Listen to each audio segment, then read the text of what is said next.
અમદાવાદના મણિનગરમાં આવેલા Kankaria football ground નજીક ખૂની ખેલ ખેલાયો હોવાની ઘટના સામે આવી છે।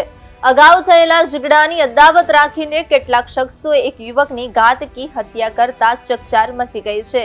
આ ઘટનાની જાણ થતાં જ કાગડાપીઠ અને મણિનગર પોલીસનો કાફલો ઘટના સ્થળે દોડી ગયો હતો અને સમગ્ર વિસ્તારને કોર્ડન કરીને આરોપીઓને પકડવા કાર્યવાહી હાથ ધરી છે। આ મામલે અમરેવાડીમાં રહેતા 23 વર્ષીય રાહુલ રાઠોડે પોલીસ ફરિયાદ નોંધાવી છે। રાહુલે તેના નાના ભાઈ ચિરાગની હત્યા અંગે મંથન ઉર્ફે ઋત્વિક પરમાર તથા જયદીપ શાહ, હર્ષિલ શાહ અને વિજય ઉર્ફે વીપી પરમાર સામે ફરિયાદ નોંધાવી છે। સમાધાન કરવાને બહાને બોલાવીને આ શખ્સોએ ચિરાગ પર હુમલો કર્યો હતો।